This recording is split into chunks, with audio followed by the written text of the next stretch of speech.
સામે ઘૂઘરા વણાઈને તૈયાર થઈને ત્યાં રહે છે અને આ જે છે મસાલાવાળો માવો તૈયાર થઈ ગયો છે ઓલરેડી. ચિપ્સ અને વટાણા મિક્સ થઈ એમાં મસાલો કરી દેવામાં આવે અને પછી આ રીતે ઘૂઘરા વણવામાં આવે છે.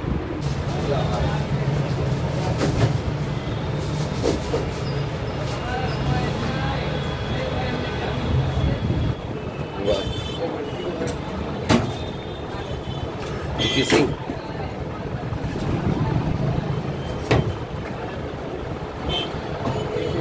અને કોથમીર સુપર. આ છે જામનગરી દહીંવડા. તમને એક્ઝેક્ટ લોકેશન જે જણાવી દઉં, આ છે રૈયા સર્કલ. રૈયા સર્કલ ઉપર તમે પુજારા ટેલિકોમની બરોબર સામે. આ વખતે તમે જુઓ કે બારસથી લઈને આમ ઘણી બધી તિથિઓમાં ઘણા બધા ફેરફાર હતા. બારસથી લઈને નવા વર્ષ સુધીમાં સૌથી બેસ્ટ ડે કયો હતો જે ફૂડ માટે? ગઈકાલનો ધોકો હતો. હાવ માણસો નવરા હોય, પુષ્કળ ગરાગી હતી. અરે વાહ. આજે પણ એવી રહેશે. વાહ. અને જે ધનતેરસની હતી અને દિવાળીની પણ હતી એમ. પણ ધોકો સૌથી બેસ્ટ ગયો એમ.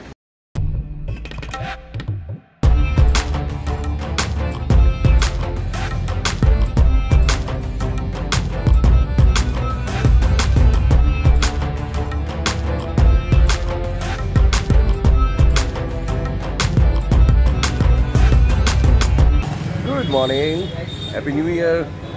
ગુજ્જુ બોક્સમાં આપનું સ્વાગત છે અને આજનું સ્વાગત તો થોડા સ્પાઇસીસની સાથે, જામનગરી ઘૂઘરાની સાથે.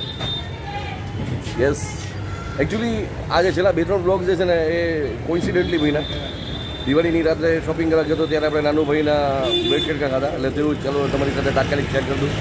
અને હમણાં તો કંઈ ફૂડ ટૂર કરી શકાય નહીં યાર, થોડી ઘર પ્રત્યે પણ જવાબદારી હોય અને લોકલી એમ જોયું કે ચાલો જ્યાં જ્યાં આપણે નાસ્તો કરી રહ્યા છીએ ત્યાં તમારી સાથે શેર કરું છું. ફાઇનલી રૈયા સર્કલ પાસે જામનગરી ઘૂઘરા આ વખતે બ્રેકફાસ્ટમાં યાદ આવ્યા કે ભાઈ બીજું કંઈ હોય કે નહીં હોય, આ જામનગરી ઘૂઘરા જે છે એ તમારી સાથે શેર કરું. એક તો આની મોજ એ છે કે આની આ બે વસ્તુની ગરજ ચાલે છે. એક તો સમોસા ખાવાની ઈચ્છા થઈ તો પણ હું અહીંયા આવી જાઉં છું અને જામનગરી ઘૂઘરા ખાવાની ઈચ્છા થઈ તો પણ અહીંયા આવી જાઉં છું. આ 2 in 1 વસ્તુ છે. ક્યારેક દહીંવડા ખાવાની ઈચ્છા થતી તો અહીંયા આવી જાઉં. સો આ રૈયા સર્કલ જે છે હવે એક જાતનો ફૂડ પોઈન્ટ બનતો છે. એ લોકોએ આનું પહેલાંનો એપિસોડ નથી જોયો, જણાવી દઉં કે આ લોટ બાંધવાનું મશીન છે. જેમ જેમ જરૂર પડતી જાય એમ એમ અહીંયા આ રીતે લોટ બાંધવા માટે અહીં ગુણીમાંથી લોટ નખાતું જાય અને પછી આ બધા હાફ ફ્રાય થયેલું છે. તમે જોઈ શકો છો એ કોન્સ્ટન્ટ ઘરાગીને પહોંચી વળવા માટે એનો સ્ટાફ એકદમ રેડી હોય છે. તમને આ ઘૂઘરાની ફરી પાછી જણાવી દઉં, આ બટેટાની ચિપ્સ છે. આખા રાજકોટમાં બટેટાની ચિપ્સ બીજે ક્યાંય નથી નખાતી.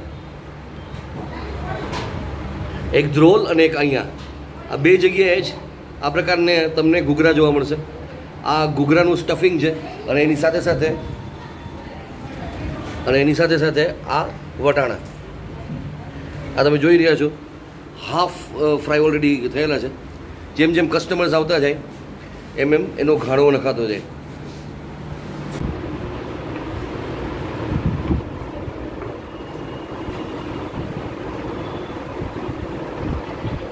આ મસાલો અને વણવાની પદ્ધતિ જોઈને જ અડધા લોકોને અહીંયા ભૂખ લાગી જશે આ જોતા જ.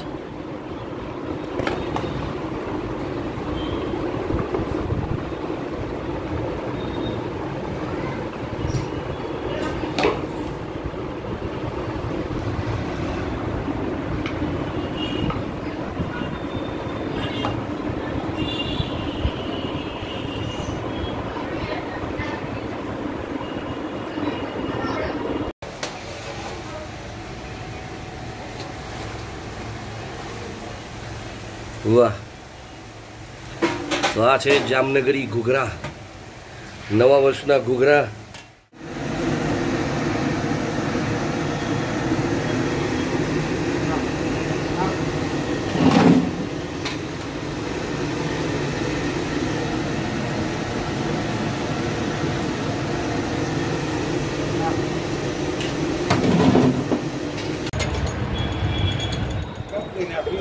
આ પ્યોર ખજૂરની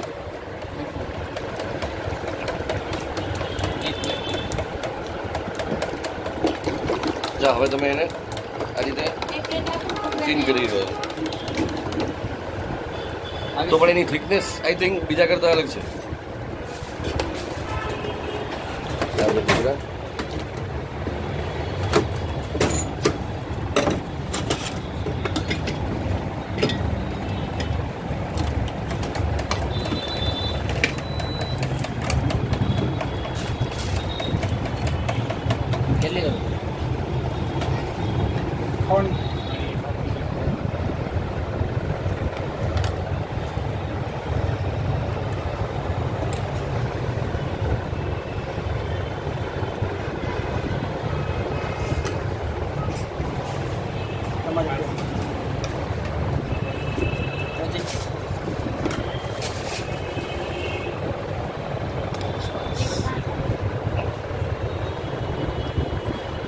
જામનગરી દહીંવડા, આનું નામ શું રાખ્યું? જામનગરી દહીંવડા.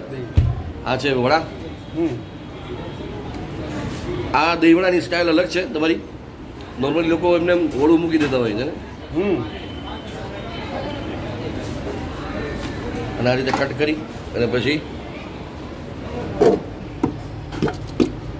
વાહ,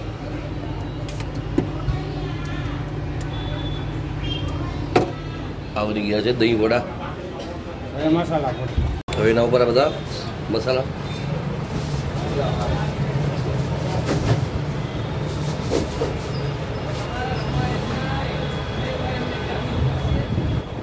વાહ,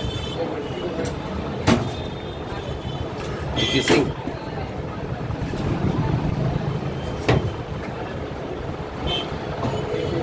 અને કોથમીર. સુપર.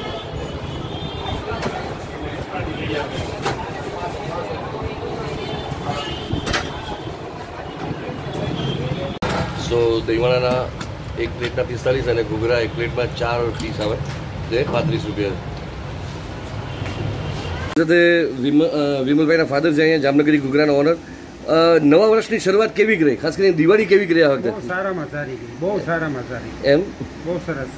અત્યાર સુધી એવું સાંભળવા મળતું કે લોકો જે આની પહેલાની દિવાળી ઉપર કહેતા હતા કે બહુ માઠા વર્ષો ચાલી રહ્યા છે, તો એવું લાગે છે કે એની ભરપાઈ થઈ ગઈ? એમ ભરપાઈ થઈ ગઈ. આવી વેરે 2 વાર નબળા ગયા, પણ આવી વેરે દિવાળી બહુ ફર્સ્ટ ક્લાસ ગઈ ને બહુ ધંધા પાણી ઊંચા, બહુ સારા. આમ ઓવર ટાઈમ કરવો પડ્યો? ઓવર ટાઈમ અમારો ટાઈમ ટેબલ મુજબ 10 વાગે બંધ જ કરી દઈ, પણ ફુગાઈ નહીં એટલો ધંધો અમારો હતો. વાહ વાહ, સરસ સરસ. આ એક જે લોકો આની પહેલાનો એપિસોડ નથી જોયો એને જરાક સમજાવશો કે આપના ઘૂઘરાની ખાસિયત શું છે? અમારા ઘૂઘરાની ખાસિયત એ છે કે અમારે ચેસવાળા ઘૂઘરા બનાવીએ છીએ જી, અને ખજૂરની ચટણી. જે રાજકોટની અંદર જે બધા એ ઓલી તપકીરની ચટણી વાપરીને અમારે ખજૂરની ને લસણવાળી ને લીલી ચટણી અને જામનગરી સ્પેશિયલ ઘૂઘરા, જામનગરી સ્વાદ. અને દહીંવડામાં શું છે તમારી દહીંવડાની સ્પેશિયાલિટી? અમારે દહીંવડાની સ્વીટ ઘૂઘરા છે, સ્વીટ દહીંવડા છે, અને એમાં જે મસાલા પડે એ, અને આપણે જે વડા બનાવી છીએ તે આપણે મગની દાળ ને અડદની દાળના પીસીને બનાવી છીએ. વાહ વાહ, એટલે એની ખાસિયત એ છે. નવા વર્ષે પણ તમે ચાલુ રાખ્યું છે? હા, એક દિવસ બંધ નહીં, ચાલુ જ છે કમ્પ્લીટલી. સ્વાદના શોખીનોને પણ તમે અત્યારે પુષ્કળ સ્વાદના શોખીનો આવે છે અને બધા સંતોષકારક ખાઈને જાય છે બધા. આ વખતે તમે જુઓ કે બારસથી લઈને આમ ઘણી બધી તિથિઓમાં ઘણા બધા ફેરફાર હતા. બારસથી લઈને નવા વર્ષ સુધીમાં સૌથી બેસ્ટ ડે કયો હતો જે ફૂડ માટે? સૌથી બેસ્ટ ડે ગઈકાલનો ધોકો હતો. હાવ માણસો નવરા હોય, પુષ્કળ ગરાગી હતી. આજે પણ એવી રહેશે. અને જે ધનતેરસની હતી અને દિવાળીની પણ હતી. એમ પણ ધોકો સૌથી બેસ્ટ ગયો. વાહ વાહ, ગ્રેટ ગ્રેટ. સો અહીંયા તળાઈ રહ્યા છે ઘૂઘરા, એનો ઘાણો નીકળે એટલે આપણે તમને આગળ દેખાડીએ.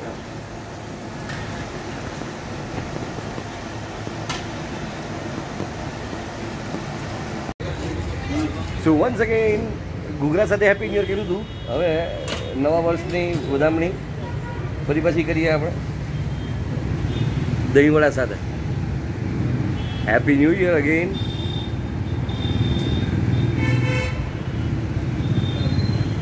ભાઈ ફૂડી માણસ છું, કોઈ પણ ફેસ્ટિવલને ફૂડ વગર એન્જોય ના કરી શકું. ધોકામાં પણ નાસ્તો કર્યો હતો એની પહેલાં દિવાળી ઉપર, જે આપણે નાનુભાઈના બ્રેડ બટેટા બધું ખાધું, બ્રેડ ભરેલી બ્રેડ ને સેવ કટકાનું બધું. અહીંયા નવા વર્ષની શરૂઆતની ઉજવણી, કારણ કે ઘરે તો પેલો નાસ્તો હોવાનો જ છે. હવે એ નાસ્તો મહેમાનો માટે રાખીએ, આપણે અહીંયા થોડી એન્જોય કરીએ. કદાચ કોકની ઘરે ગયા બેસવા ને આ પછી એ જ બધી ફરસી પૂરી ને પેલી શું સોન પાપડી ને ઘૂઘરા ને બધું હશે તો યાર મને એમ થયું એનાથી શરૂઆત નથી કરી, શરૂઆત મારા દહીંવડાથી કરી છે અથવા ઘૂઘરાથી. અને મારા મગજમાં સૌથી પહેલું ધ્યાન આવ્યું જામનગરી ઘૂઘરા.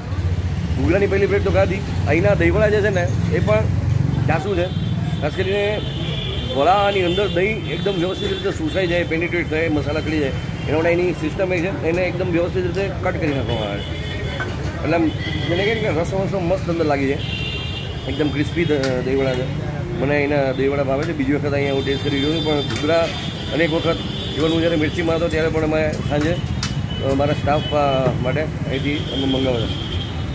તો ફિલહાલ આ નવા વર્ષની શરૂઆત આપણે એકદમ મસ્ત ઝાયકેદાર વસ્તુથી કરી છે. રેન્ડમ અને કેઝ્યુઅલ એપિસોડ છે. તમને તો છે રિપીટ કેમ કર્યો? એક સવા વર્ષ પહેલાં તમે એપિસોડ બનાવ્યો હતો સમીરભાઈ. રિપીટ કરવાનું કારણ કે નવા વર્ષે હું કંઈક ટૂરમાં જવાનો ને એક સરસ વસ્તુ છે કે જેનાથી હું ફરી પાછો નવા વર્ષની શરૂઆત કરી રહ્યો છું. તો એક મારું પોતાનું એક કનેક્શન લાગેલું હતું એટલે હું તમને જણાવી દઉં કે તમારી સાથે શેર કરું. તો ફિલહાલ મળીએ છીએ નેક્સ્ટ વિડીયોમાં. પાછું ક્યાંક નાસ્તો કરવા જઈશ ને એમ લાગશે કે ના તમારી સાથે પાછું શેર કરવા જેવું છે તો એકાદ એપિસોડ આવી જશે. તો હમણાં 2-3 દિવસ આવું ચાલશે, પછી ગિરનારની લીલી પરિક્રમાની તૈયારીઓ જે છે એની પણ ધબધબાટી બોલાવશે. જય જય ગરવી Gujarat. Once again happy new year.